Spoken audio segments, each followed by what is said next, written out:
はるかのザリアルジャパニーズポッドキャスト。は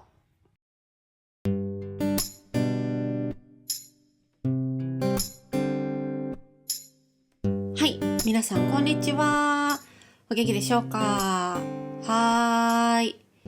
今日はコラボポッドキャストになるんですけれども、ゲストはなんとゆうゆうの日本語ポッドキャストのゆうゆうさんです。すごい、マジでって思ってる方がたくさんいると思うんですけれども、はい、私も未だにすごいびっくりしてます。はい。1時間ぐらいお話しさせていただいて、前半の30分は、ゆうゆうさんのチャンネル。で、後半の30分は私のチャンネルで、見ることができます。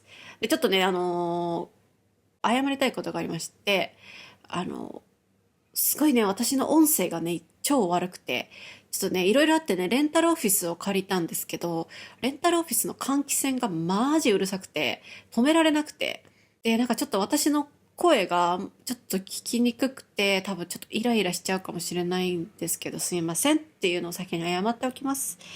リスナーの皆さん、大変申し訳ございません。そして、ゆうゆうさん、すいませんでした。はい。反省しております。ということで、皆さん、お楽しみください。どうぞー。はい。で、ちょっとテーマ変わるんですけど、はいはい。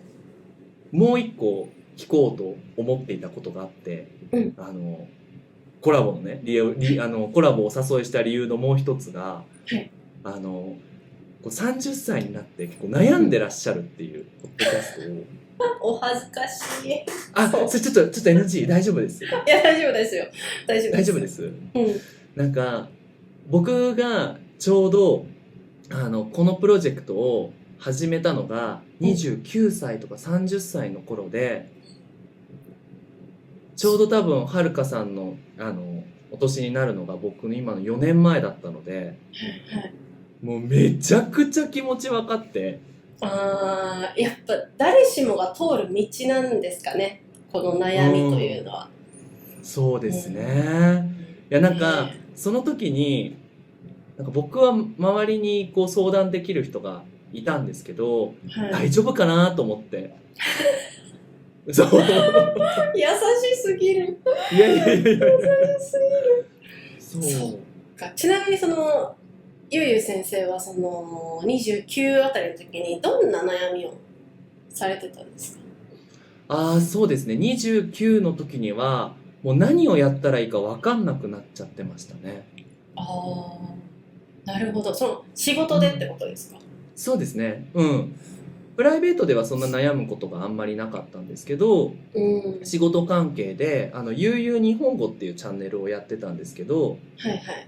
もうそのチャンネルでもういろんなものに手を出しすぎてて、なる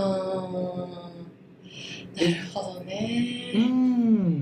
そうなんですよ。でやっぱこうみんなが待っているゆうゆうを出さなきゃいけないんですけど、どんどん自分とゆうゆうがこう離れていって、どうしようとかってで一個ダメになるともうこれもダメこれもダメこれもダメみたいな、お先真っ暗だみたいな。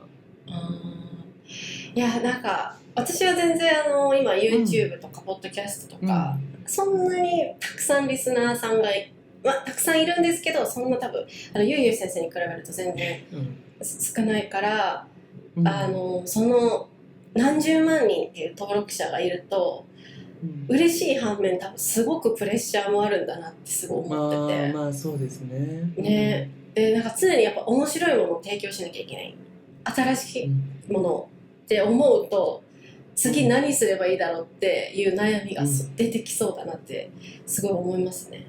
でなんか僕がなんとなくわかるかなって思ったのが、はるかさん結構いろんなアクティビティされてるじゃないですか。最近始めましたね。ね、なんか大丈夫かなと思って。優しい優しい、そうですね。やっぱりフリーランスで働いてる、あるあるだと思うんですけど、自分のこの仕事がやっぱいつまで続けられるんだろうみたいな、なんかどうしようもない不安と焦りってやっぱあるじゃないですか。めっちゃわかります。なんかこう今は若いからいいかもしれないし、なんか若いからみんながフォローしてくれてるかもしれないとか思い始めると、その年を取るのがやっぱ怖くなってくるんですよね。なんかちょっとね、その需要がなくなってきたらどうしようと思って、そうするとなんかやっぱいろんなものを今のうちに始めて、なんかこう幅を広げないとなっていうふうに今すごい思ったりしたりしていて、今こんな状況って感じですね。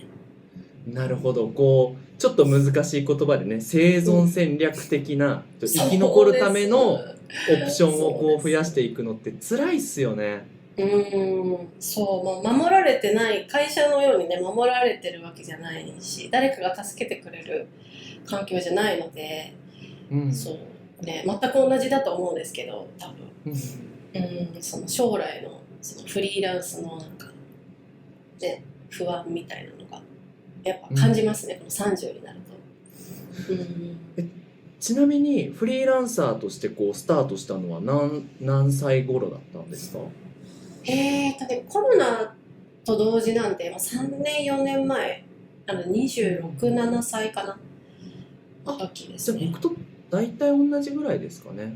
あ、本当ですか？頑張りましたね。先輩。いや、そんなことないですよ。期間が大事だ。戦ってきた期間がね。戦ってきた。コロナの時はね、やっぱ、ね、やっぱなんて言うんだろう。チャンスでもあったと思ってて、そのオンラインのレッスンにみんながこう一般的になったじゃないですか、コロナの。そうですね。おかげでって言ったらあれですけど、コロナをきっかけにそのオンラインが当たり前になったことによって私はフリーランスになれたと思ってるので、この3年間ぐらい、コロナの3年間ぐらいはそのやっぱ戦って良かったなっていう気持ちはすごいありますけどね。どうですか、こうコロナがこう明けてきて、またちょっと次のこうなんかステージにこう変わってる感じするじゃないですか。そうですね。どうなんですかね。今後本当どうなっていくかちょっと想像できないですね。日本語教師、AI とかも出てきてるし、例えばその YouTube、すみませんね、なんかすごいシリアスな感じになっちゃってるんですけど。いやほら前半は楽しく話したんで後半はシリアスに。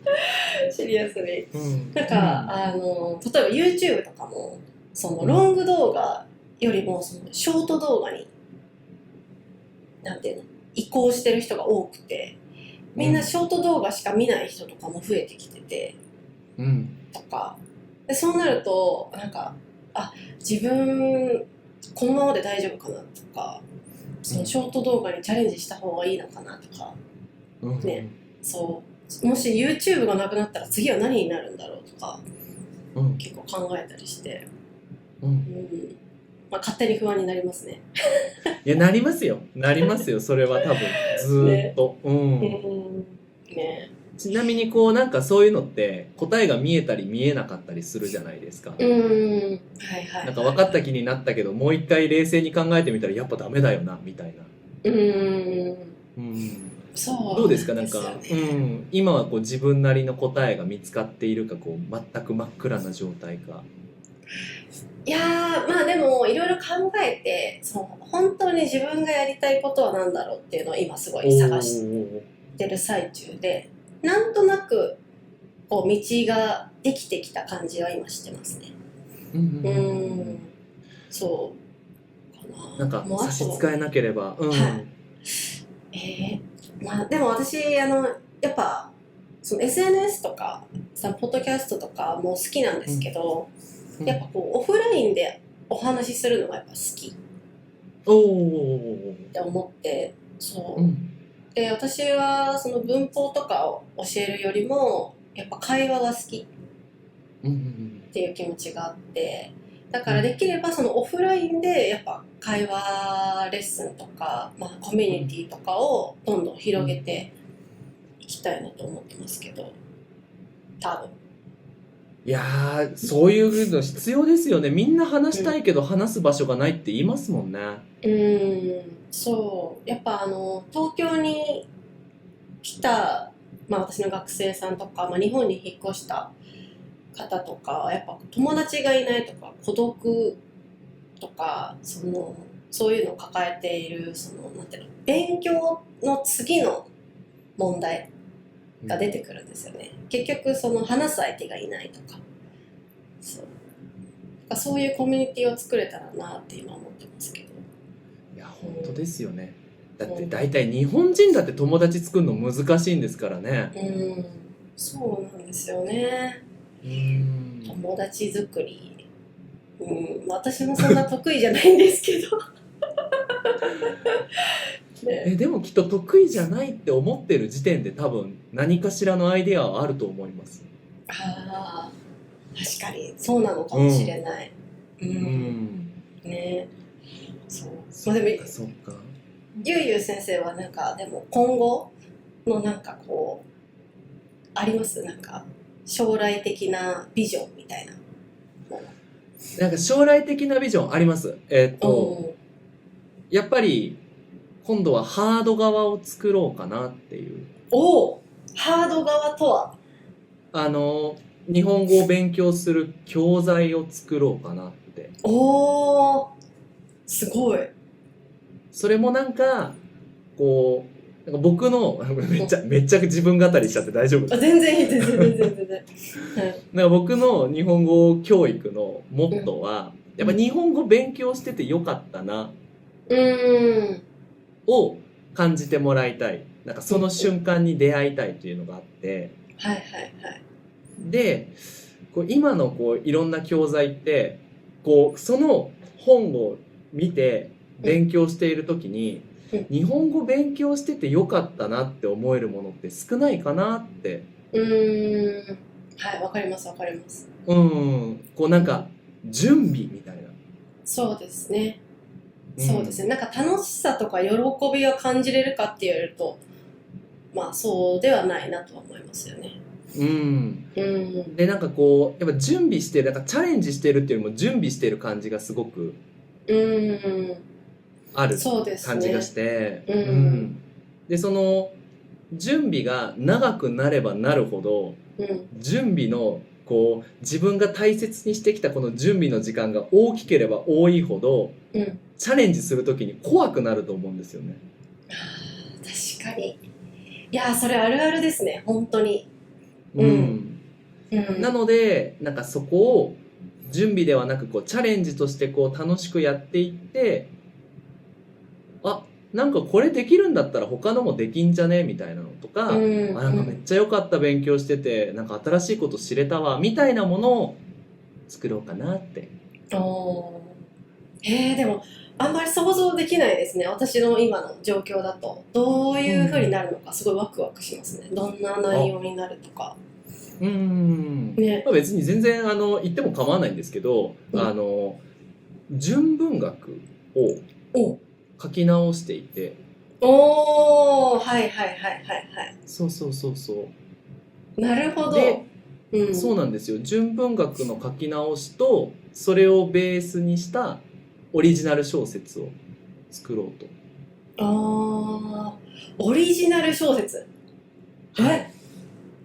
すごっ私も読みたい。私も読みたい。そう作ろうとやってますね。それが多分次かなって。なるほど。いや、いいです。気になりますね。でもどんな純文学を今考えてますか？なんていうの？今それこそ芥川とか、太宰治とか、あそこら辺のもう有名な、みんなが名前知ってるようなものを書き直したりしてますね。私も読みたい。ちょっと難しいじゃないですか、純文学読むのって。難しいですよね。私もその書き直されたゆうゆうさんのやつを読みたい。私ぜひぜひ後でお送りしますね。私本読むのすごい苦手なんですよ。そうなんですか？ちょっと日本語教師なのにちょっと本当に恥ずかしい話なんですけど、いやいやいやいや、本当に本が苦手で、うん。集中力が私あまりないタイプなので、難しいとすぐ集中力切れちゃうんですよ。ああ、見るとなるほど。だからちょっと分かりやすい言葉の方が続けて読めるから、私も参加します。読者になります。ありがとうございますありがとうございます。でもやってみると結構面白くて、そうなんですね。面白い。そうなんですよ。なんかそれをやりたいなとは思っていますけども。いいですね。ね、なんかこうね、悩みのまたせっかく明るいテーマになったのにまた暗いところに引きずり下ろして申し訳ないですけど、やっぱプライベートでもやっぱ悩みが結構あるみたいなお話も。そうですね。プライベートはね、これはちょっとあんま深いことはあまりもちろん言えないけど、まあご結婚されてますっけ？そうね、なんかやっぱこう私も結婚してるんですけど、30になるとやっぱね、子供を産むとか、どういうなんていうの家庭を築いていくかみたいなことをやっぱ真剣に考え始めるとですね、やっぱこれ仕事にもつながってくるんですけど、やっぱ子供を産むってやっぱ女性がどうしても負担は多くなるじゃないですか。もちろん男性よりもやっぱね、男女平等といってもちょっと不可能があるじゃないですか、それは。ありますね。ってなると、今の仕事どうしようかなとかやっぱ考え始めると、ちょっと夜寝れないかなみたいな夜眠れなくなっちゃうなっていうぐらい考えちゃうんですよね、私。なんかどっちの答えを選んでもなんか100幸せ0幸せじゃないじゃないですか。なんかそうなんですよね。6040だったり、それが5545になったり時々逆転したりっていうので、そうなんですよ。言ってみないと分かんないしね、どっちがどの幸せだったかみたいな。でやっぱ自分の幸せって考えると、なんかやっぱどうすればいいんだろうなとかね、いろいろ考え始めちゃってますね。でもこれって自分で答え出すしかないんですよね。もう本当になんか後悔がなくならないように考えるだけ考えて、答えを出すことが一番それしかないなって思いますけどね。そうなんかそのポッドキャスト聞いてて、なんかその上の世代はそんなこと心配しなくても大丈夫よって言われるけど、そんなことないみたいなことをおっしゃってていや、そうなんですよね。そうなんですよね。いや本当なんか私たちは多分今の20代前半とかそのティーンエイジャーの人たちにいや大丈夫だよ、若いからなんとかなるなんとかなるみたいな思うけど、多分本人たちはそんなことないっていう、思いがあるんですけど、多分私たちも一緒で、多分私たち上の人は大丈夫人生なんとかなるよってなってるけど、やっぱ悩んでる本人はいやそんな簡単な話じゃないのっていう気持ちになっちゃうんですよね。毎日のことですからね、悩みってね。そうですね。そう悩み癖がありますね、私は結構。何でも悩んじゃう。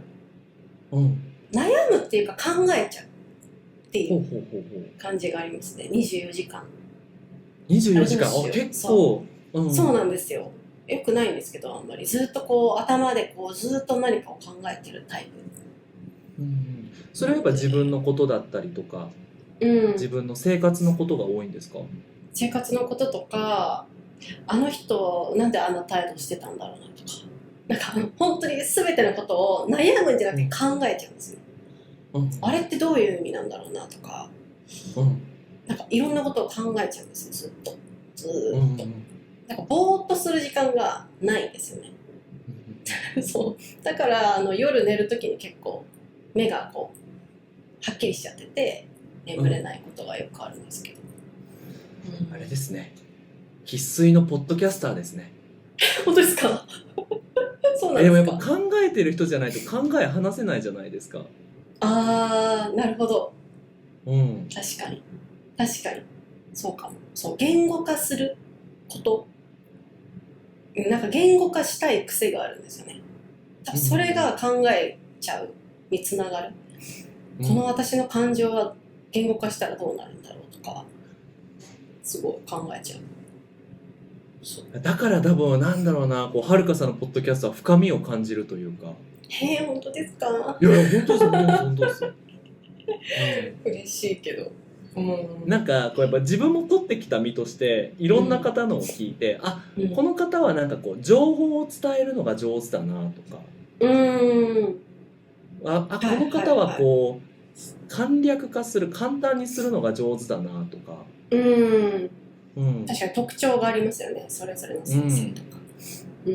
なんか僕なんかは簡略化するの結構苦手で、なんか勝手に自分で深く考えてて結局出口見つからずになんか何言いたかったんだ俺みたいな、迷っちゃったみたいな、あれみたいな、あれみたいな、ここどこみたいな。いやあるある、そういうのあります、勝手ながらそのシンパシーを感じて。いやありますあります。私もよくポッドキャスト、私もスクリプトを読まないでいうタイプのポッドキャスト、ゆうゆうさんもそうかな。そうですね。ってなると自分が今あれ私何喋ってたっけなみたいな時に時々なるんですよね。であれ私結論何が言いたかったのかなっていう時があって、そういう時はまあそんな感じはい終わりみたいな回がたまにありますね、ポッドキャストで。ね、さまよっちゃう、出口が分かんない。そうですよね。なんかね、こう深くダイビングして帰り道分かんなくなって。そう。あれなんでここに来たんだっけみたいな。そう。ね。ちなみにもう一個聞きたいのが、そういう情報を発信されてるじゃないですか。やっぱりこうはるかさんのクラスを取る方もそういう方が多いんですか？多いです。そうなんですよ。多いですね。結構レッスン深い話する人多いんですよ。で2人でこうやって話してて2人で出口が分かんなくて、ってなってまた来週みたいなよくありますね。だからそういう深い考えができるその方と出会えるっていうのはすごいこうポッドキャストやっててよかったなって感じますよね。確かに。いや私本当このポッドキャストを通してやっぱりレッスンの学生さんは私に申し込んでくれるんですけど、ポッドキャストで私がこういうふうに話してなかったら絶対に出会ってない方々だし、私の友達、日本人の友達にいるようなタイプとまた違うタイプの方々に出会えて、やっぱそれがやっぱポッドキャストやってて本当に良かったことだし楽しいことの一つですね。ってことはこう割とそのポッドキャストで話す内容とかそういうこう考えることとかっていうのは日本人のお友達とは話さないんですか？話さないですね。話さないですね。そう。話します？話します。でも一人いるかな、一人そういう話が好きな人がいるんですけど。ですね、私はね話さないけど、聞いてくれてる友達はいますね。私のポッドキャスト。しかもなんかねおかしな話が私の友達じゃなくてその友達の旦那さんがなんかリスナーさんというかだからなんかその友達とその友達の旦那さんがドライブする時とかもう帰り道にいつも私のポッドキャストを聞いて、その友達が私に感想を教えてくれたりするっていうのはありますね。それは嬉しいですね。嬉しいこと。なんか嬉しいようなむずがゆいような。そう。なんでだから旦那さんはその友達の旦那さんはなんか私のことすごいよく知ってるんですよ。なんかそう運転免許私試験に落ちたことがあってなんか、免許の試験落ちたんでしょとか言われてなんで知ってんのみたいな私ポッドキャストでしか喋ってないんだけどみたいなこととか落ち込んでるんでしょ大丈夫とかなんで知ってんのみたいなこと結構あるんですけどうん、いや確かにもうなんか自己開示してますもんね、結構ね。そうですね。そう。それをやっぱ友達に話すとちょっとなんか、うざい感じにもなる気がして、あんまりそういう友達間ではやっぱ話せないけど、ポッドキャストで話すみたいなのがありますね。時々僕ポッドキャストがサンドバッグになってますもん。わかります。すごいわかります、それ。そうなんですよね。ちょっと気持ちよくなっちゃうね。喋って、はい、すっきりみたいな。そう、なんかモヤモヤするわ、ポッドキャスト撮ろうみたいな。サンドバッグっていい言い方ですね。そうですね。ボッコボコになってね。わかりますね。そう、もう最近はね、私もなんかこう納得のいかないこととかね、やっぱ多くて、その日本の社会とか、なんかいろんな社会現象とか、いろんななんか納得のいかないものとかあると、ポッドキャストで話したりしてますね。ちなみになんかこう納得いかないことってあります？だと最近アップロードしたやつだと、なんかやっぱ SNS を使うことで本当に幸せなのか、人間の幸福度は本当に上がってるのか、とか、そうって話とか、あとなんか中国かなんかでその日本の制服が流行ってるらしくて、そのリスナーさんがその日本人じゃない人が日本の服を着ることは変ですかっていうふうに言われて、いや変じゃないよ、変っていう人の方が変だよっていうふうに私は、伝えましたね。なんていうの、文化の盗用だみたいなことを多分言う人がいると思うんですよね。外国人は着物を着るなとか、外国人はなんか草履を履くなとか、そういうことを言う人いると思うんですけど、そんなことないよって、みんな自由に服を着てリスペクトしていれば私は全然問題ないと思うよっていうふうに言ったんですけど、本当は自分の中でもそれにすごいモヤモヤがあって、ポッドキャストでちょっっとサンドバッグしちゃったみたいな。サンドバッグする新しいしました。確かに、なんか、大体そういうのってネットっていうもう完全に守られたところで出てね。そう。やっぱ結論、やっぱネットって本当に便利だけど、本当にみんなが幸せになってるのかっていうのをちょっと、疑問に思いますよね、最近。思いますね。僕なんか車の中だと思うんですよ。例えが面白い。なんか車の中って、前の車がなんかちょっとスピード遅かったりとかするともうひどいこと言えるじゃないですか。なるほどね。はいはい。性格変わる人とかいますよね。いますよね。車の中で。で結局周りの人はそれ聞くから、なんか家族のでねドライブしてて、うまくなんか前が進まない時に「ああちゃちゃちゃ」みたいな。でも直接その人に言えるかって言ったら言えないんですよね。確かに車の中でしか言わないことですね。面白い。みんな車から出よう。そう。車から出ようよ。直接会って話そうみたいな。そう直接言えることだけをネットで言った方がいいなとは思いますけどね。やっぱだからそれもある種のサンドバッグなんでしょうね。そうですね。多分ゆうやさんは多分コメントとか多分たくさんあるから、たまにリスナーさんにサンドバッグされることも多分あると思うんですよ。どうですか？そうっすね。僕結構ないんですよそれ。じゃあもうすっごいいいリスナーさんがいっぱいいるってことだ。いやもう本当にありがたいのでめちゃくちゃラッキーだなって思うんですけど。素晴らしい。私はサンドバッグされるぐらいのリスナーさんが今いないので平和なんですけど、コメントはまだ平和ですけど、やっぱ登録者数がどんどん増えた YouTuber さんとか、日本語教師じゃなくて、もうすごいじゃないですか最近コメントの誹謗中傷とかも。ああ、はいはいはいはい。ネットで大変そうだなとかすごい思いますね。でもその点で言うと、はるかさんは大丈夫なんじゃないですかね。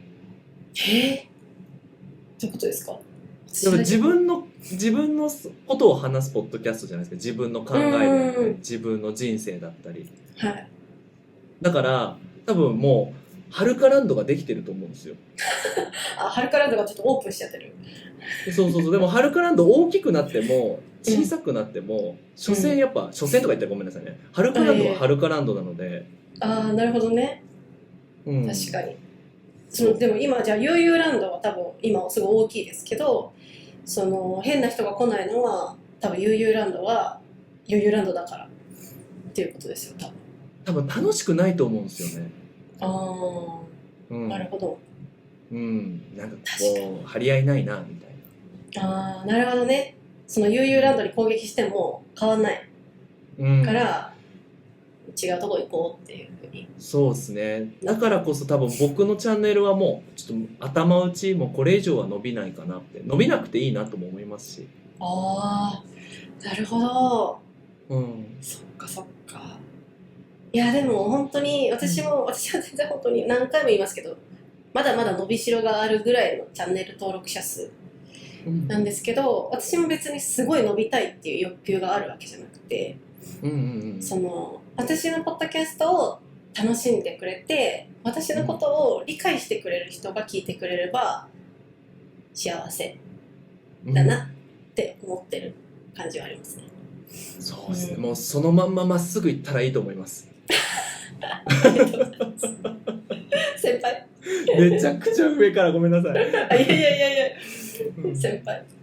そう僕もちょっぴりはるかランドにアパートを借りようと思うので。空いてます。アパート空いてます。ちょろっとこうアパートに住んで。いや私も、いや嬉しいです本当。なんかゆうゆうさんと一緒にお話できて。いやーよかったです。なんかよかった。もう安心しました。大丈夫かなって、僕のイメージするポッドキャストの感じそのまんまだったので本当によかったです、嬉しい。いや本当私コメントでよくコラボしてくださいっていうコメントをいただいた時にやっぱりゆうゆうさんが一番多いんですよね。嬉しい。そうゆうゆう日本語のゆうゆう先生とコラボお願いしますって言って、で私もこう読みながらお願いできるわけないよってそうなのか。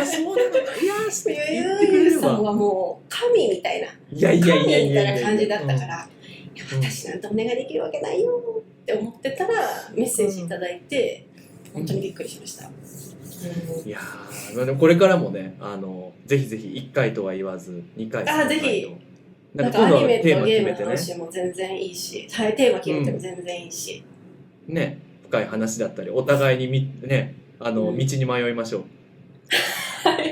出口なくてもいいよねって。出口なくてはい終わりみたいな。終わったみたいな。みんなびっくりして、今終わったのみたいな。ここでみたいな。そうそういう肩の力を抜いたポッドキャスト撮れるのもまた楽しみに待っております。いやこちらこそです。ということで今回はすごい楽しかったです。本当にありがとうございました。ありがとうございます。